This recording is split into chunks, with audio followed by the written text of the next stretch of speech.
Right friends, let's begin with a question. एक question के साथ शुरू करते हैं इस क्लास की। चलिए क्वेश्चन देखा जाए। Identify the incorrect statements about horse shoe crabs. Okay, पहला वाला, they are called as living fossils. दूसरा, they are found only in Sundarbans. तीसरा वाला, दे हैव ब्लू ब्लड। और चौथा, they are not true crabs, पर उनका लेना देना ज्यादा क्लोजली है स्पाइडर से। तो अगर इस सवाल का आंसर आपको नहीं पता है, पहली बात तो कि ये सवाल डायरेक्टली हम करंट अफेयर से ले रहे हैं अगस्त महीने के, और इस डिस्कशन का पूरा पॉइंट भी यही है फ्रेंड्स। मेरा नाम है Bhuvan Apurva Jha for study IQ IAS, और इस क्लास में हम देखेंगे एनवायरमेंट रिलेटेड करंट अफेयर्स। महीना रहेगा अगस्त 2024। चलिए बिना किसी विलंब के शुरू करते हैं फ्रेंड्स, क्योंकि इंपॉर्टेंट डिस्कशन है। और जो मैं पूरा का पूरा मेरा जो क्लास होगा उसका जो पूरा का पूरा PDF है फ्रेंड्स, वो भी मैं आपको अपलोड करा दूंगा मेरे टेलीग्राम चैनल पे। ठीक है, टेलीग्राम चैनल कैसे एक्सेस करेंगे? चलिए ये रहा फ्रेंड्स, भुवन स्टडी IQ के नाम से अगर आप सर्च करोगे तो टेलीग्राम चैनल पे इस पूरे डिस्कशन का PDF भी आपको मिल जाएगा। ध्यान रखिएगा कि अगर आप सिविल सर्विसेज 2025 के लिए प्रिपेयर कर रहे हैं तो ये एनवायरमेंट का करंट अफेयर्स आपके लिए निहायत ही इंपॉर्टेंट है फ्रेंड्स। चाहे आप साल 2023 का पेपर उठा के देखिए, साल 2024 का पेपर उठा के देखिए, एनवायरमेंट हमेशा एक इंपॉर्टेंट टॉपिक रहता है सिविल सर्विसेज प्रिलिमिनरी एग्जामिनेशन में। तो चलिए फ्रेंड्स, डिस्कशन की आगाज करते हैं। क्या क्या टॉपिक है आज जो आपके लिए मैं लेके आया हूं? सबसे पहले हम देखेंगे हॉर्स शू क्रैब्स के बारे में। ठीक है, एक बार जब डिस्कशन हो जाएगा उसके बाद आप हमको नीचे बताओगे आंसर पे, कमेंट बॉक्स पे आपका आंसर क्या था उस सवाल का। दूसरा हम देखेंगे उसके बाद 3 नए वेटलैंड्स जो ऐड हुए हैं रामसार कन्वेंशन के अंदर। रामसार कन्वेंशन जो एक वैश्विक स्तर पे वेटलैंड्स के कंजर्वेशन के लिए एक ट्रीटी है, एक अग्रीमेंट है। ठीक है, तो उसमें अब हम देखते हैं कि भारत के 3 और वेटलैंड्स ऐड हुए हैं। करीब करीब 85 वेटलैंड्स हैं हमारे भारत में आज के टाइम पे। ऑब्वियसली पूरे के पूरे 85 आप याद नहीं रख सकते, पर कौन कौन से ऐड हो रहे हैं वो तो पता होना चाहिए, किस स्टेट में है वो पता होना चाहिए। तीसरा, उसके बाद हम देखेंगे नीला कुरिंजी। फ्रेंड्स, वो फोटोज हम सब ने देखे होंगे नीला कुरिंजी के। हाँ, वो बहुत प्यारे प्यारे वायलेट कलर के फ्लावर्स जो कि वेस्टर्न घाट्स में उगते हैं। अब रिसेंटली आप देखोगे कि अगस्त के महीने में international union for conservation of nature IUCN, उन्होंने नीला कुरिंजी को अब एक थ्रेटेंड कैटेगरी में डाल दिया है। सोचिए, एक ऐसा फ्लावर जो 12 साल में ब्लूम करता है, ह्यूमैनिटी अब उसको भी नहीं छोड़ रहा है। तो क्या है नीला कुरिंजी, उसका डिस्ट्रीब्यूशन क्या है और क्या प्रॉब्लम्स हैं उनको समझेंगे। और साथ ही फ्रेंड्स, नीला कुरिंजी का ही पड़ोसी है मेट्टू कुरिंजी। यह भी वेस्टर्न घाट्स में मिलता है, पर थोड़े अलग ऑल्टीट्यूड पे मिलता है। नीला कुरिंजी अगर 12 साल में ब्लूम करता है, खिलता है, तो मेट्टू कुरिंजी 3 साल में खिलता है। तो सिविल सर्विसेज के एग्जामिनेशन के पॉइंट ऑफ व्यू से देखिए, मोस्ट ऑफ द कैंडिडेट्स नीला कुरिंजी के बारे में तो पढ़ के जाएंगे, पर मेट्टू कुरिंजी है जो शायद काफी स्टूडेंट्स को नहीं पता होगा, तो उस पर आज नजर डालेंगे फ्रेंड्स। उसके बाद देखेंगे बन्नी ग्रासलैंड्स के बारे में। देखिए, पिछले एनवायरमेंट करंट अफेयर्स के क्लास में हम लोगों ने चीता के कंजर्वेशन के बारे में बात की थी, और मैंने आपको बताया था कि अब चीता को बन्नी ग्रासलैंड्स में ट्रांसफर करने की प्रयास हो रही है। तो क्या है बन्नी ग्रासलैंड्स, कहां है बन्नी ग्रासलैंड्स, क्या कैरेक्टरिस्टिक है, क्या कोई ट्राइब भी है भारत का जो बन्नी ग्रासलैंड्स में मिलता है? और अगर आप सिविल सर्विसेज का PYQ उठा के देखेंगे तो एक सवाल पूछा गया था काफी साल पहले कि वो कौन सा कैमल है, खराई कैमल, जो कि स्विम करके जाता है मैंग्रोव्स के पास, सलाइन वाटर में, सॉल्ट वाटर में स्विम करके जाता है, तो वो भी इसी एरिया से है। तो निहायत ही इंपॉर्टेंट एरिया है सिविल सर्विसेज के एग्जामिनेशन के पॉइंट ऑफ व्यू से। उसके बाद देखेंगे ideas for life. Forest minister, union forest minister ने इसका लॉन्च किया है। क्या है आइडियाज फॉर लाइफ, कैसे ये लिंक्ड है मिशन लाइफ से, ये भी समझेंगे। और फाइनली देखेंगे लास्ट चांस टूरिज्म। एक ऐसा टूरिज्म का फैड, एक ऐसा जो एक डेवलपमेंट देखा जा रहा है जो सीधा सीधा रिलेटेड है क्लाइमेट चेंज से। तो चलिए फ्रेंड्स, डिस्कशन की शुरुआत करें। पहला topic, India's first tagging of horse shoe crabs kicked off by zoological survey of India. तो क्या है हॉर्स शू क्रैब्स, पहले ये समझते हैं। देखिए, नाम में तो क्रैब्स है, पर एक्चुअली में है नहीं है क्रैब्स। ओके, इसीलिए ये इंपॉर्टेंट बनता है सिविल सर्विसेज एग्जामिनेशन के लिए। तो पहला देखते हैं, पहला point, they are not true crabs. ये एक्चुअली में क्रैब्स नहीं है। अगर हम बायोलॉजी के हिसाब से देखें तो ये अरैक्निड्स हैं। क्या है अरैक्निड्स? अरैक्निड्स हुए आपके स्पाइडर या आपके टिक, ठीक है, उनके फैमिली में ये बिलोंग करता है।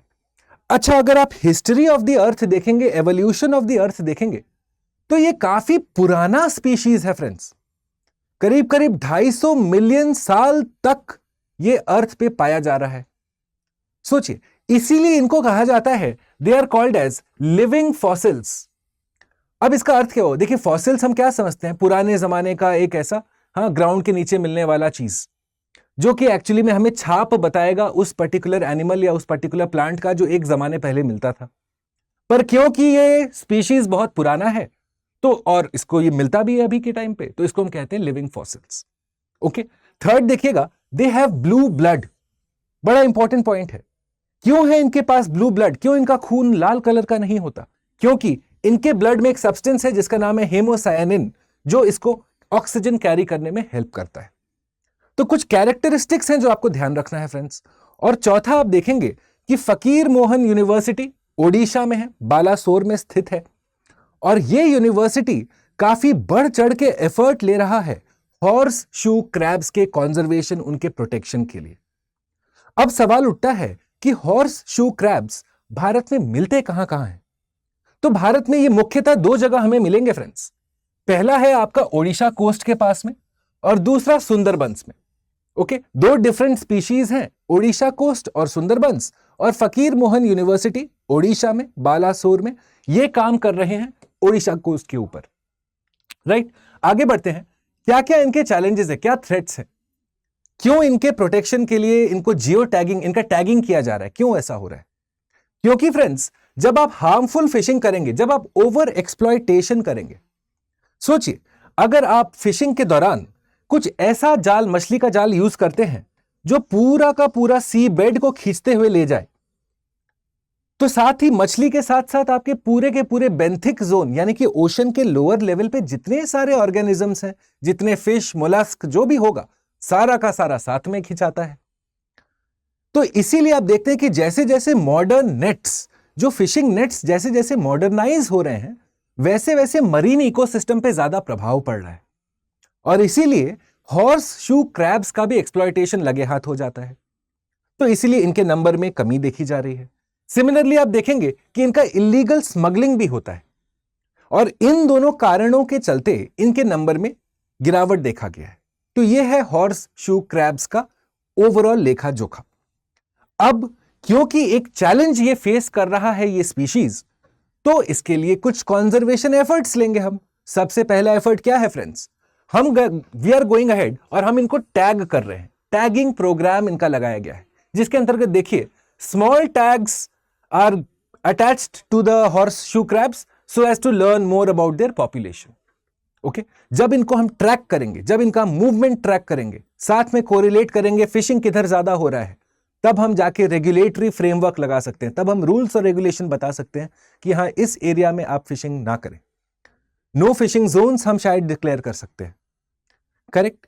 तो ये है हॉर्स शू क्रैब्स का लेखा जोखा, जो कि बना रहा था न्यूज में इन द मंथ ऑफ अगस्त 2024। अगर ये पूरा का पूरा कॉन्सेप्ट आप समझ पाए friends, please do not hesitate to leave us a like. आप लोगों के लाइक्स, आप लोगों का अप्रिसिएशन, आप लोगों का कमेंट्स हमारे लिए ऑक्सीजन का काम करता है फ्रेंड्स। ये मैं बहुत बार दोहराया हूं पहले, तो please do not hold back. जाइए अभी के अभी लाइक और कमेंट फटाफट कर डालिए। ओके, चलिए, हॉर्सशू क्रैब्स का यही था पूरा का पूरा अपडेट आपके लिए। आगे बढ़ते हैं और अब हम देखते हैं हमारे 3 new Ramsar sites. Ramsar convention जो है फ्रेंड्स, वो एक निहायत ही इंपॉर्टेंट टॉपिक है आपके एग्जामिनेशन में। और क्या है रामसार कन्वेंशन, पहले ये समझते हैं। देखिए, ये वेटलैंड प्रोटेक्शन के लिए, okay, it is a convention on wetlands. और इसीलिए भारत में, क्योंकि हमारा एरिया बड़ा है, हमारे पास वेटलैंड्स या वेटलैंड रूपी चीजें, एरियाज बहुत सारे हैं, तो उनका कंजर्वेशन बड़ा इंपॉर्टेंट बनता है। क्यों? क्योंकि इन्हीं वेटलैंड्स पे आप देखेंगे बर्ड्स, माइग्रेटरी बर्ड्स, बायोडाइवर्सिटी भी काफी अटैच्ड है फ्रेंड्स। ओके, तो इसमें आप देखते हैं कि अब भारत में 3 न्यू रामसार साइट्स ऐड हुए हैं। क्या क्या है वो 3? नंज नारायण बर्ड सेंचुरी, ये है तमिलनाडु में। उसके बाद है काजू वैली बर्ड सेंचुरी, तमिलनाडु में। और उसके बाद है तवा रिजर्वॉर, मध्य प्रदेश में।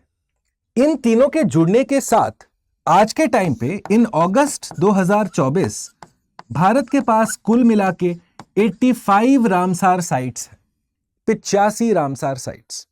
अच्छा, एग्जामिनेशन के पर्सपेक्टिव से एक और चीज आपको ध्यान रखना है। रामसार साइट्स के अंदर मेंटेन किया जाता है something called as Montreal record. Okay, क्या है मॉन्ट्रियल रिकॉर्ड फ्रेंड्स? अब सोचिए, हमारे पास 85 रामसार साइट्स हैं भारत में। मान लीजिए कि कोई रामसार साइट, कोई पर्टिकुलर वेटलैंड या लेक पे आप देखते हैं कि वहां पे एंथ्रोपोलॉजिकल इंटरफेरेंस ज्यादा है, यानी कि ह्यूमंस के चलते वहां पे प्रेशर ज्यादा है, उसके क्वालिटी में गिरावट हो रही है, तो उसको एक रजिस्टर पे रखा जाता है, अलग करके रखा जाता है। ठीक है, एक नेगेटिव लिस्ट जैसा समझिए ये, कि अगर आप रामसार कन्वेंशन के अनुसार जो भी आपको करना है वो सारे एफर्ट्स अगर नहीं ले रहे हैं, आपका वेटलैंड का प्रोटेक्शन ठीक से नहीं हो पा रहा है, तो आपको एक सेपरेट कैटेगरी में रखा जाएगा जिसका नाम है मॉन्ट्रियल रिकॉर्ड। और आज के टाइम पे हम देखते हैं कि भारत में दो पर्टिकुलर वाटर बॉडीज या वेटलैंड्स मॉन्ट्रियल रिकॉर्ड के अंदर हैं। एक है केवलादेव भरतपुर और दूसरा है लोकतक लेक। इसके पहले चिल्का लेक भी था मॉन्ट्रियल रिकॉर्ड में, पर उसको हटा दिया गया क्योंकि भारत सरकार काफी सारा एफर्ट लिया उनके प्रोटेक्शन के लिए। करेक्ट? तो आज के टाइम पे मॉन्ट्रियल रिकॉर्ड में हमारे दो हैं, केवलादेव और लोकतक लेक। ठीक है फ्रेंड्स, चलिए आगे बढ़ते हैं और देखते हैं इनके बारे में। और पहला वाला काजू वैली के बारे में समझते हैं फ्रेंड्स। काजू वैली जो हमारा सेंट्रल एशियन फ्लाईवे के ऊपर है। ओके, ध्यान रखिएगा, स्टेट ऑफ तमिलनाडु। अच्छा, सेंट्रल एशियन फ्लाईवे क्या है पहले ये समझ लीजिए। चलिए, ये तमिलनाडु में है। ये सेंट्रल एशियन फ्लाईवे क्या है? ये एक ऐसा रूट है फ्रेंड्स जो बर्ड्स लेते हैं माइग्रेशन के दौरान, और इस तरह के काफी सारे फ्लाईवेज हैं। तो सेंट्रल एशियन फ्लाईवे जो है ना, ये जो रूट है जो बर्ड्स पक्षियां ले रहे हैं माइग्रेशन के दौरान, ये इंडिया के ऊपर से जाता है। इसीलिए आप देखेंगे कि साइबेरियन बर्ड्स हमारे यहां कुछ कुछ वाटर बॉडीज में कुछ टाइम के लिए मिलता है, वो स्टॉप करते हैं फिर अपने रास्ते निकलते हैं। करेक्ट? तो आप देखेंगे कि सेंट्रल एशियन फ्लाईवे जो माइग्रेटरी रूट है और जो नोटिफाई करता है, कौन सा बॉडी, अगर आपसे मैं पूछूं कि which body, which organisation notifies the bird routes, तो आप देखेंगे वो ऑर्गेनाइजेशन का नाम है बर्ड लाइफ इंटरनेशनल। अब जानते हैं फ्रेंड्स, हम लोग जब स्टडी आईक्यू के P2I क्लासेस में मिलते हैं स्टूडेंट्स के साथ, तो वहां पे हम बर्ड लाइफ इंटरनेशनल को बड़ा डिटेल में स्टडी करते हैं। जानते हैं क्यों? आप लोगों ने सुना होगा IUCN रेड लिस्ट के बारे में, सुना है? मुझे चैट बॉक्स पे नीचे बताना प्लीज। ओके, तो ये IUCN रेड लिस्ट में अगर कोई बर्ड रेड लिस्ट में वल्नरेबल कैटेगरी में है या क्रिटिकली इंडेंजर्ड है या इंडेंजर्ड है, वो कौन करता है? वो कौन सा ऑर्गेनाइजेशन करता है? क्योंकि IUCN तो सिर्फ रिपोर्ट पब्लिश करता है। तो आप देखेंगे कि बर्ड्स का जो थ्रेट असेसमेंट है वो यही ऑर्गेनाइजेशन करता है, बर्ड लाइफ इंटरनेशनल। और ये नोटिफाई भी करते हैं फ्लाईवेज कि अच्छा, ये इंपॉर्टेंट माइग्रेटरी रूट्स हैं, तो इन रूट्स पे हमें हायर लेवल ऑफ प्रोटेक्शन देना चाहिए। समझा फ्रेंड्स? तो ये रहा आपका काजू वैली बर्ड सेंचुरी जो तमिलनाडु में है। आगे बढ़ा जाए, नेक्स्ट नंजनारायण बर्ड सेंचुरी, ये भी तमिलनाडु में है फ्रेंड्स। ओके, और यहां पे देखेंगे जैसे वाटर बर्ड्स आते हैं, बायोडाइवर्सिटी के काफी सारे मिलेंगे आपको। इंडियन फ्लैपशेल टर्टल मिलेगा, देखिए 191 species of birds, 87 butterflies, plants, मतलब बहुत ही बायोडाइवर्सिटी रिच एरिया है। हाँ कि ना फ्रेंड्स? तो अगर बायोडाइवर्सिटी रिच एरिया है तो इसका कंजर्वेशन प्रोटेक्शन हमें करना पड़ेगा।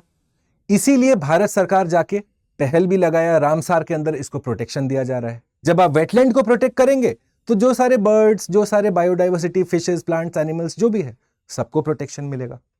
और तीसरा है हमारा तवा रिजर्वॉयर। अब तवा जो है फ्रेंड्स, ये देखिए मैन मेड वेटलैंड है। अब आपको यूपीएससी अगर पूछता है कि रामसार कन्वेंशन के अंदर सिर्फ नेचुरल वेटलैंड्स को प्रोटेक्शन दिया जाता है, ट्रू या फॉल्स? आंसर है फॉल्स। रामसार के अंदर नेचुरल वेटलैंड और आर्टिफिशियल वेटलैंड यानी कि मैन मेड या ह्यूमन मेड वेटलैंड भी इंक्लूडेड है। फॉर एग्जाम्पल, जब हम लोग ज्योग्राफी पढ़ते हैं, ज्योग्राफी में हम पढ़ते हैं पंजनाद के बारे में। इंडस रिवर सिस्टम में पंजनाद है, करेक्ट? उसमें हम पढ़ते हैं कि जब आपका हरिके वेटलैंड्स क्रिएट होता है, हरिके बराज के पास में, जहां पे दो रिवर्स मिलते हैं, ब्यास और सतलज, तो आप देखेंगे वहां पे हरिके वेटलैंड्स हमारा क्रिएट हो रहा है। अगर आप पिक्चर करना चाहते हैं कि एग्जैक्टली कैसे क्रिएट हो रहा है, चलिए देखिए। Something like this is happening. एक साइड से आ रहा ब्यास, एक साइड से आ रहा सतलज। ये मिलने के बाद जो स्ट्रीम बना, इस पे हमने बना दिया है हरिके बराज। करेक्ट, ये बराज हमने बना दिया है। अब इसके चलते क्या होगा फ्रेंड्स, इस पूरे एरिया में पानी भर गया, इधर पानी आ गया, स्टैंडिंग वाटर है, तो इसको हम कहते हैं हरिके वेटलैंड्स। और हरिके वेटलैंड्स एक एग्जाम्पल बना आर्टिफिशियल या मैन मेड वेटलैंड का। ये कॉन्सेप्ट क्लियर रखिएगा फ्रेंड्स। ओके, तो हमारा जो रामसार कन्वेंशन है ये दोनों पे अप्लाई करता है, ना सिर्फ नेचुरल वेटलैंड्स पर, ना सिर्फ नेचुरल पर आर्टिफिशियल पे भी अप्लाई करता है हमारा रामसार कन्वेंशन। ये कॉन्सेप्ट क्लियर रखेंगे फ्रेंड्स। ओके, जब ये क्लियर है तो चलिए वापस चलते हैं। तो आप देखते हैं कि मेरा तवा रिजर्वॉयर एक मैन मेड वेटलैंड है। ओके, ये क्यों बना है? जैसे हमारा हरिके बना था, हरिके बराज के चलते यहां पे हमने तवा डैम बनाया है। ये सातपुरा टाइगर रिजर्व के अंदर लोकेटेड है, मतलब टाइगर रिजर्व के अंदर है तो बायोडाइवर्सिटी तो हाई होगा ना। करेक्ट, तो क्योंकि बायोडाइवर्सिटी हाई है तो आपको प्रोटेक्शन देना है। प्रोटेक्शन कैसे दे सकते हैं आप? पहले जाके साइट को प्रोटेक्ट करिए, मतलब रामसार कन्वेंशन के अंदर उसको प्रोटेक्शन दिया जाए। इसीलिए तवा रिजर्वॉयर को भी अब रामसार के अंदर इंक्लूड किया गया है। 3 पर्टिकुलर वेटलैंड्स, तीनों हमने डिस्कस किए, 2 तमिलनाडु में और 1 मध्य प्रदेश में। आगे बढ़ते हैं फ्रेंड्स, नेक्स्ट टॉपिक की तरफ बढ़ा जाए। अगर ये वाला कॉन्सेप्ट भी क्लियर हो गया, देखिए अगर पहली दफा आपने लाइक और कमेंट नहीं किया था तो प्लीज करिए, किसका इंतजार कर रहे हैं? ठीक है, यही तो मोटिवेशन हमें देगा। जब हम क्लास खत्म हो जाएगा और हम देखेंगे कि हमारे स्टूडेंट्स को कॉन्सेप्ट समझा, तो और मोटिवेशन आता है आपके लिए इस तरह का इंफॉर्मेटिव वीडियो बनाने का। चलिए तीसरा देखा जाए, नीला कुरिंजी। ओके, क्या है नीला कुरिंजी देखा जाए पहले। एक फ्लावरिंग श्रब है जो ब्लूम करेगा, खिलेगा हर 12 साल पे। ओके, आप देखेंगे ये एंडेमिक है, ये मिलता है वेस्टर्न घाट्स में और ये एंडेमिक है। एंडेमिक का अर्थ क्या हुआ friends? Native to a particular area. ठीक है, ये वहीं का है। एंडेमिज्म का कॉन्सेप्ट ही वही है एनवायरमेंट में। When a particular species belongs to a particular area, it is considered to be endemic to the area. ओके, तो आप देखते हैं नीला कुरिंजी एंडेमिक है, जो Shola grasslands ecosystem of south west India यानी कि वेस्टर्न घाट्स के मॉन्टेन ग्रासलैंड्स में हमें मिलेगा। जो पहाड़ों के ऊपर ग्रासलैंड से हमारा उस पे मिलेगा, मॉन्टेन ग्रासलैंड्स यही होते हैं। ठीक है, तो वेस्टर्न घाट्स में आप देखेंगे करीब करीब इसका जनरल एलिवेशन रहता है 1000 मीटर के आसपास। ठीक है, और ये हर 12 साल में ब्लूम करते हैं, तो इसको हम कहते हैं सेमल्पेरस। क्या है semelparous friends? Reproduce only once in a lifetime, यानी कि एक बार ये प्लांट आया, कंसीडर करिए कि ये प्लांट है, लेट्स कंसीडर कि ये नीला कुरिंजे का प्लांट है। ओके, अब ये पूरा का पूरा 12 साल तक खिलेगा नहीं, अचानक से ये 12 साल के एंड पे खिलेगा और उसके बाद ये मर जाएगा, फिनिश, इसका लाइफ टाइम खत्म, खलास। तो यही है friends semelparous. It will reproduce only once in a lifetime. अब इसका साइंटिफिक नेम पे थोड़ा ध्यान डालिए, नीला कुरिंजी के scientific name. Okay, Strobilanthes kunthiana. तो सवाल उठता है कि कुंथियाना कहां से आ गया, क्या चीज है ये? तो फ्रेंड्स आप देखेंगे कि हमारा जो साइंटिफिक नेम है नीला कुरिंजी का, it has been named after the Kunthi river in Kerala. Silent valley national park, वहां पे कुंथी रिवर है, उसी के ऊपर इसका नामकरण हुआ है। क्लियर हुआ नीला कुरिंजी का कॉन्सेप्ट? ठीक है फ्रेंड्स, अब आप देखेंगे कि इसको थ्रेटेंड स्पीशीज के अंदर IUCN ने इंक्लूड कर लिया है। IUCN has gone ahead and included it under the threatened species category. तो सवाल उठता है क्यों अचानक से ये थ्रेटेंड हो गया? क्यों अचानक से नेशनल ग्रीन ट्रिब्यूनल, भारत का सर्वश्रेष्ठ कोर्ट, सुप्रीम कोर्ट ही इसके ऊपर है, सर्वश्रेष्ठ कोर्ट जो एनवायरमेंटल केसेस से डील करता है। तो आप देखेंगे व्हाट हैज हैपेंड इज कि जो लैंड है ना फ्रेंड्स, जो एरिया है नीला कुरिंजी के डिस्ट्रीब्यूशन का, उसका कन्वर्जन हो रहा है। जो नेचुरल हैबिटेट है अब वो बदल के वहां पे अब प्लांटेशंस लगाए जा रहे हैं, तो उसका हैबिटेट का डिस्ट्रक्शन हो रहा है। हैबिटेट अर्थात फिजिकल लोकेशन।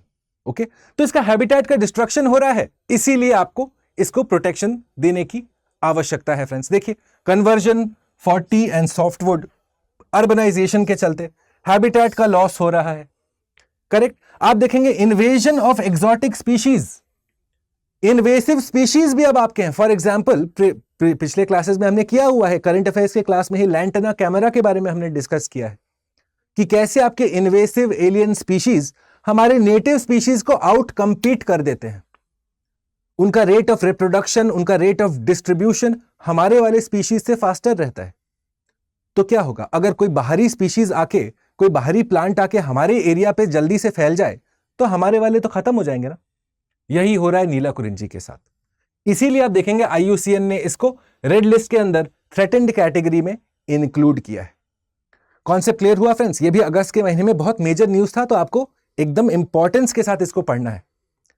अब मामला क्या है फ्रेंड्स, नीला कुरिंजी के बारे में, या नील कुरिंजी जो कहते हैं, उसको लेके काफी सारे यूपीएससी स्टूडेंट्स को आइडिया होगा, पर मैं ये बहुत सर्टेनिटी के साथ कह सकता हूं कि जो मेरा नेक्स्ट टॉपिक है मेटू कुरिंजी, उसको लेके शायद यूपीएससी सिविल सर्विस एस्पिरेंट्स को शायद उतना अच्छा आइडिया ना हो, और ये बात यूपीएससी भी जानता है।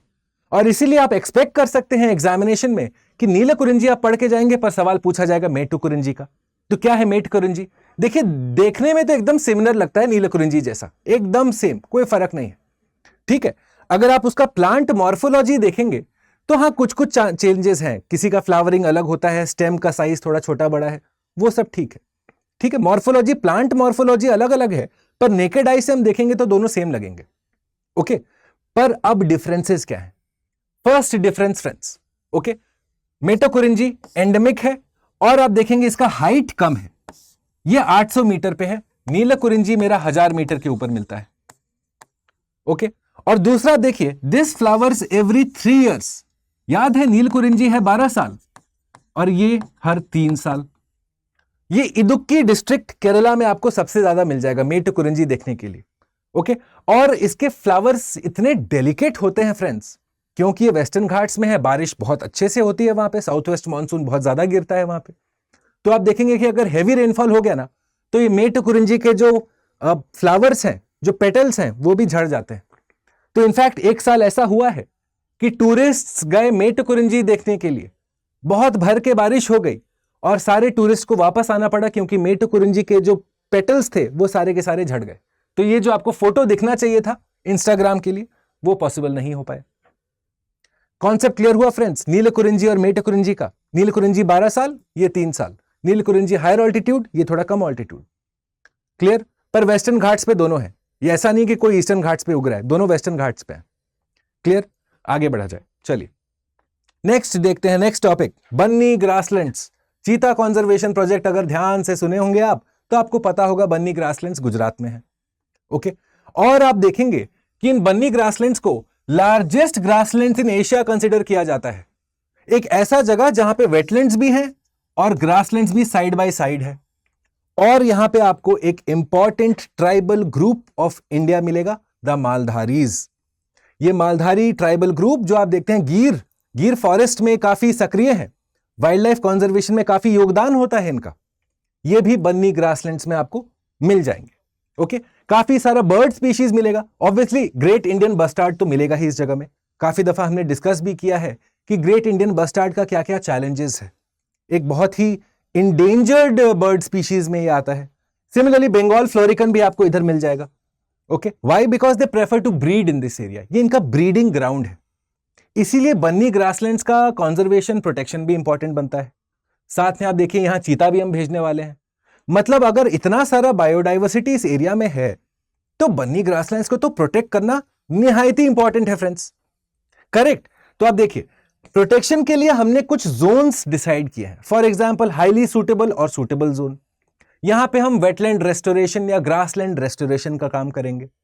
दूसरा है moderately suitable zone and marginally suitable zone, मतलब इरिगेशन का हेल्प लेके जहां तक हो सके ग्रासलैंड्स को फिर से सशक्त करने की कोशिश करेंगे। और उसके बाद है नॉट सूटेबल जोन्स, जहां पे आप कुछ भी प्रयास कर लो मामला हाथ से निकल चुका है, वहां पे अब ग्रासलैंड्स वापस नहीं आने वाले। तो भारत सरकार का क्या पहल है कि ये जो पहले 2 क्राइटेरिया हैं, हाईली सूटेबल और moderately suitable and marginally suitable, इनको हम ज्यादा से ज्यादा एफर्ट लगा के इनका रेस्टोरेशन करें, ताकि हमारा ग्रेट इंडियन बस्टर्ड हो, या हमारा बंगाल फ्लोरिकन हो, या हमारा जाने वाला चीता हो, इन सब को एक घर मिल सके। साथ ही वाइल्ड लाइफ कंजर्वेशन तो एक पार्ट रहा, ट्राइबल हेरिटेज के हिसाब से भी हम देखें तो मालधारीज इस एरिया को बिलोंग करते हैं, तो ऑब्वियसली ये एक प्राथमिकता है भारत सरकार की कि जल्द से जल्द इसका रेस्टोरेशन किया जाए। तो बन्नी ग्रासलैंड्स किस स्टेट में? गुजरात। और उसके बाद कौन सारे स्पीशीज, कौन सारे ट्राइब्स, क्या है वे फॉरवर्ड, एक मेंस का आंसर मैं आपको तैयार करके दे दिया आज। आगे बढ़ा जाए फ्रेंड्स। नेक्स्ट देखते हैं मिशन लाइफ और आइडियाज फॉर लाइफ। देखिए मिशन लाइफ काफी न्यूज में था, प्रधानमंत्री नरेंद्र मोदी ने इसका आगाज किया था। ओके, और अब क्या है मिशन लाइफ, अगर एक सिंपल शब्दों में आपको मैं समझाऊं। देखिए क्लाइमेट चेंज की जब हम बात करते हैं और क्लाइमेट चेंज से हम लड़ने की बात करते हैं, उससे जूझने की जब हम बात करते हैं, तो ना सिर्फ हमारे इंडस्ट्रीज, ना सिर्फ कंट्रीज, ना सिर्फ डिपार्टमेंट्स, चलिए वो तो एक एफर्ट तो लेंगे ही लेंगे। हाँ, आपके प्राइवेट इंडस्ट्री हो या गवर्नमेंट बॉडी हो या जिस तरह के भी बॉडीज हैं, वो अपना लेवल पे अपना एफर्ट तो ले ही रहे हैं, नो प्रॉब्लम। हम और आप क्या कर रहे हैं? क्योंकि जब तक हम और आप अपना तरीका, अपना शैली नहीं बदलेंगे, क्या क्लाइमेट चेंज के विरुद्ध हम सच में एक्चुअली में एफर्ट ले रहे हैं? तो इसीलिए भारत ने पहल की मिशन लाइफ की। क्या है इसका एजेंडा? इंडिविजुअल लेवल पे बिहेवियरल चेंज लाने का। फॉर एग्जाम्पल, आप आज जाते हैं मैकडॉनल्ड्स। पहले जब आप जाते थे मैकडॉनल्ड्स तो आप देखते थे आपको प्लास्टिक का पाइप दिया जाता था, अब देखते हैं आपको पेपर का पाइप दिया जाता है। क्या हुआ? सस्टेनेबिलिटी की तरफ एक कदम मैकडॉनल्ड्स द्वारा। सिमिलरली, पहले आप प्लास्टिक का थैला लेके सब्जी बाजार करने जाते थे, अब आप जूट का पैक लेके जाते हैं सब्जी खरीदने के लिए। क्या हुआ? एक behavioural change in the line of sustainability. Sustainability हमारा एंड गोल है। तो मिशन लाइफ यही है फ्रेंड्स, इंडिविजुअल लेवल पे हम क्या सारे चेंजेस कर सकते हैं ताकि हमारे एक्शंस क्लाइमेट पॉजिटिव बने। करेक्ट? तो उसमें आप देखिए, फॉर एग्जाम्पल रिड्यूसिंग वेस्टेज है, सेविंग एनर्जी, पानी बचाइए, सिंगल यूज प्लास्टिक को ना कहिए, इस तरह के कुछ पिलर्स उसने दिए हुए हैं। ध्यान रखिएगा, मिशन लाइफ का जो पर्टिकुलर मैस्कॉट है, मैस्कॉट का नाम क्या है? तो मैस्कॉट का नाम है प्रकृति। यही है प्रकृति जी। ऑलराइट, तो अब जब मिशन लाइफ हमने समझ लिया कि इसके कुछ कुछ पर्टिकुलर पिलर्स हैं, चलिए आगे बढ़ते हैं और देखते हैं मिशन लाइफ काम कैसे करेगा। एक्चुअली में पॉलिसी में ये कैसे काम करेगा। तो सबसे पहला स्टेज क्या है हमारा? हम चेंज इन डिमांड लाएंगे। क्यों? जब तक आप और हम हमारे तरीके नहीं बदलेंगे फ्रेंड्स, तब तक मार्केट रिस्पॉन्ड नहीं करेगा। This change towards sustainability on an individual level has to be brought about by the individual. इसीलिए सबसे पहला स्टेज है चेंज इन डिमांड, जहां पे आप इंडिविजुअल्स को एक तरीके से प्रोत्साहित कर रहे हैं कि आपके एक्शंस अब क्लाइमेट के पक्ष में हो, क्लाइमेट पॉजिटिव हो। एक बार आपने वो पहल कर ली, आपके साइड से डिमांड आ गया, फिर मार्केट रिस्पॉन्ड करेगा।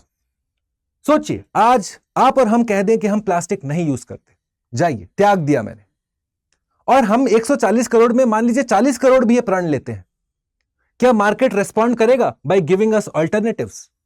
आज के टाइम पे हम देखते हैं जूट का बैग एक्सपेंसिव है, प्लास्टिक सस्ते में फ्री में मिल जाएगा, जूट का बैग आपको फ्री में नहीं मिलेगा। पर अगर हम में से ज्यादा लोग जूट का बैग पे इंसिस्ट करेंगे तो उसका कॉस्ट घटेगा। तो यही है मिशन लाइफ का उद्देश्य, कि इंडिविजुअल ड्राइव करे क्लाइमेट चेंज के विरुद्ध हमारे एक्शंस। तो सबसे पहले डिमांड में हम चेंज, फिर सप्लाई में हम चेंज। एक बार ये दोनों चेंज हो गए, फिर भारत सरकार ले आएगी पॉलिसी। जब मार्केट और कंज्यूमर दोनों एक साथ अलाइन कर गए, फिर भारत सरकार कहेगा लिसन, अब नो मोर प्लास्टिक, चाहे सिंगल यूज या मल्टीपल यूज, नको, नो मोर।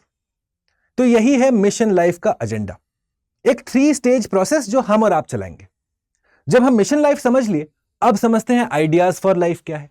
तो आइडियाज फॉर लाइफ क्या है फ्रेंड्स? देखिए, it is a call for ideas on the 7 themes of mission life. जो 7 थीम्स वहां लिखे हैं, अब हमारे स्टूडेंट्स हैं, कॉलेज के स्टूडेंट्स हैं, रिसर्चर्स हैं, एकेडमिशियंस हैं, इंजीनियर्स हैं, जो पूरा का पूरा हमारा इंटेलेक्चुअल स्ट्रेंथ है भारत का, ठीक है, भारत सरकार उनसे कह रहा है जाइए, जाके सॉल्यूशंस खोजिए, इनोवेशन करिए, ताकि हम ये जो 7 पिलर्स हैं हमारे मिशन लाइफ के, उनको हम और ऑपरेशनलाइज कर सकें, उनको हम और इजीली इंप्लीमेंट कर सकें। यही है आइडियाज फॉर लाइफ, जो यूनियन मिनिस्टर श्री भूपेंद्र सिंह जी ने इसका आगाज किया, इसको लॉन्च किया in the month of August 2024। Clear हो गया कॉन्सेप्ट, बोथ मिशन लाइफ और आइडियाज फॉर लाइफ? जब कॉन्सेप्ट क्लियर हो गया तो लाइक दबाओ, किसका वेट कर रहे हैं आप? चलिए आगे बढ़ते। नेक्स्ट, लास्ट चांस टूरिज्म क्या है फ्रेंड्स? देखो, लास्ट चांस टूरिज्म समझने का आसान तरीका, आज के टाइम हम किताबों में पढ़ते हैं कि हमारा ग्लेशियर्स मेल्ट हो रहा है। ओके, हमें किताबों में बताया गया है कि हिमालयाज में ग्लेशियर्स हमारे मेल्ट हो रहे हैं। सोचिए, क्या हम और आप इच्छुक होंगे कि मेल्ट होने से पहले, लुप्त होने से पहले, चलो जाके देखाते हैं, चलो अंटार्कटिका देखाते हैं, क्या पता 10 साल बाद हो या ना हो। हाँ, चलो जाके ये मालदीव्स घुमाते हैं या छोटे छोटे आइलैंड्स घुमाते हैं, क्या पता 10 साल बाद वो हो या ना हो। तो ये पैनिक में जो फियर ऑफ मिसिंग आउट है, जिसे हम कहते हैं फोमो, ये फियर ऑफ मिसिंग आउट की, भाई ये अब देखने को मिलेगा कि नहीं मिलेगा 10-15 साल बाद, चलो चलो अभी जाके घूम के आते हैं, इसको कहते हैं लास्ट चांस टूरिज्म। ओके, अब इसका प्रॉब्लम क्या है फ्रेंड्स? एक एरिया जो ऐसे ही स्ट्रेस्ड है, ऐसे ही क्लाइमेट चेंज से एकदम जूझ रहा है, वहां हम और आप अगर ज्यादा जाने लगेंगे तो जो थोड़ा बहुत भी बचा खुचा था वो खत्म हो जाएगा ना, जो भी उसका सस्टेनेबल एग्जिस्टेंस था वो थ्रेट में पड़ गया ना। तो यही है लास्ट चांस टूरिज्म। ओके, देखिए, आप जाके टूरिस्ट्स अगर ज्यादा जाएंगे तो डेग्रेडेशन होगा, डेग्रेडेशन होगा तो फिर वापस से वो बच नहीं सकता। This is what last chance tourism is. अब इसके कंसर्न्स या इसके एंगल्स क्या क्या है? तो सबसे पहला एंगल जो उभर के आता है वो है एनवायरमेंटल इंपैक्ट। जितना ज्यादा टूरिस्ट जाएंगे उतना ज्यादा फुटप्रिंट, उतना ज्यादा पोल्यूशन, उतना ज्यादा स्ट्रेस उस एरिया में। यानी कि जो चीज 100 के स्पीड में चल रही थी, अब हम लोग अगर ज्यादा उस जगह पे पहुंच गए तो वो 150 की स्पीड पे चलेगी और जल्दी डिग्रेडेशन हो जाएगा उसका। तो हां, हमारा इच्छा तो है कि हम जाके वो लास्ट बार देख लें इससे पहले कि वो लुप्त हो जाए, पर हमारे जाने से हमने उस स्पीड को और इंक्रीज कर दिया। इसी को कहते हैं लास्ट चांस टूरिज्म।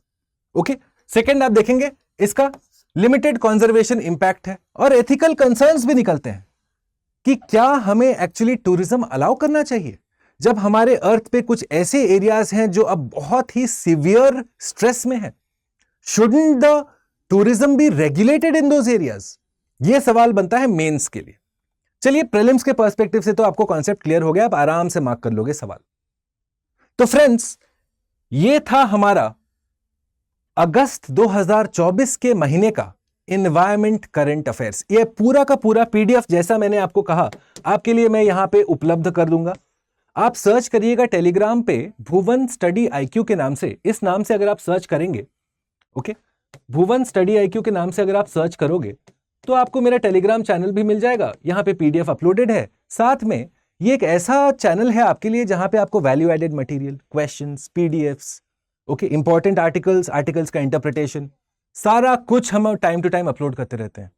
ध्यान रखिएगा, हम आपको यहाँ पे गुड मॉर्निंग, गुड इवनिंग नहीं करेंगे। उतना समय ना मेरे पास है ना आपके पास है। एकदम समय का समय कर चलना है, कट टू कट चलना है। आपको सब कुछ यहाँ पे उपलब्ध करा दिया जाएगा, जाके जुड़ जाइए अभी के अभी। दूसरा, इस डिस्कशन से रिलेटेड कोई डाउट हो फ्रेंड्स, या तो नीचे कमेंट बॉक्स में आप हमको बताएंगे। ऐसा कोई टॉपिक जो आपको समझ में नहीं आया वो भी हमको बताइए नीचे कमेंट बॉक्स में, जो हम अगले महीने के करंट अफेयर्स में आपके लिए हम इंक्लूड करके आपको समझा देंगे। या फिर जुड़िए मेरे साथ सीधा मेरे इंस्टाग्राम हैंडल पे भुवन स्टडी आईक्यू के नाम से सर्च करिए फ्रेंड्स।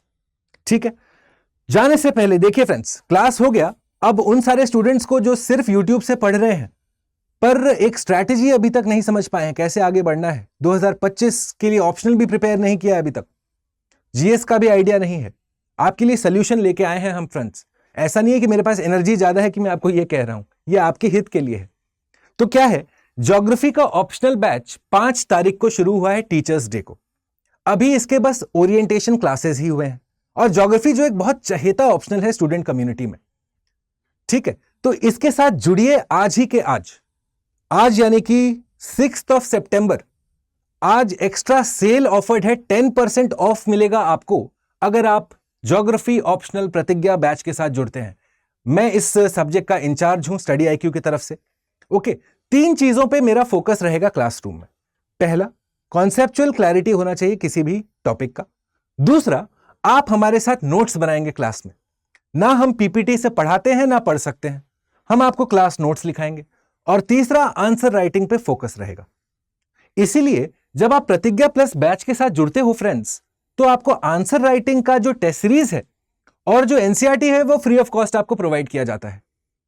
तो इसका लिंक मैंने शेयर कर रखा है मेरे टेलीग्राम चैनल पे, या फिर अगर आप स्टडी आईक्यू के वेबसाइट जाएंगे फ्रेंड्स, तो चलिए देख लेते हैं फटाफट। स्टडी आईक्यू के वेबसाइट जाइए। ओके, ये रहा स्टडी आईक्यू का वेबसाइट। ऑप्शनल लाइव पे आप क्लिक करेंगे, थोड़ा नीचे जाइए, ज्योग्राफी का सब्जेक्ट का आपको कैटलॉग मिल जाएगा। ये रहा ज्योग्राफी ऑप्शनल बैचेस, पहले वाले पे आप क्लिक करेंगे फ्रेंड्स, ये निकल गया हमारा पूरा का पूरा कोर्स पेज। व्यू पीडीएफ पे सबसे पहले क्लिक करो, जाके इस पीडीएफ को स्टडी करिए। इसमें मैंने अपना पूरा शेड्यूल दे रखा है कि हम कब से कब तक ये पूरा ऑप्शनल कोर्स चलेगा, कौन सा सब्जेक्ट किस महीने में हम पढ़ेंगे, कैसे बढ़ेंगे, आपको क्या क्या दिया जाएगा, एवरीथिंग इज इंक्लूडेड हियर। जब ये पीडीएफ स्टडी कर लिया फ्रेंड्स, उसके बाद जाइए बाय नाउ के ऊपर, ऑफर्स अवेलेबल पे आप क्लिक करेंगे और मैक्सिमम डिस्काउंट के लिए फ्रेंड्स आपने यूज करना है code BALIVE, BA live code. आप जैसे ही अप्लाई करोगे, देखिए आपको करीब करीब 3,500 रुपए का डिस्काउंट ऑफर्ड है। ध्यान रखिएगा, गुरु कृपा सेल के अंदर 10% एक्स्ट्रा मिल रहा है आपको।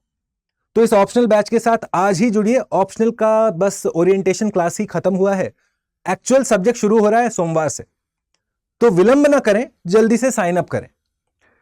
आगे बढ़ा जाए फ्रेंड्स, चलिए।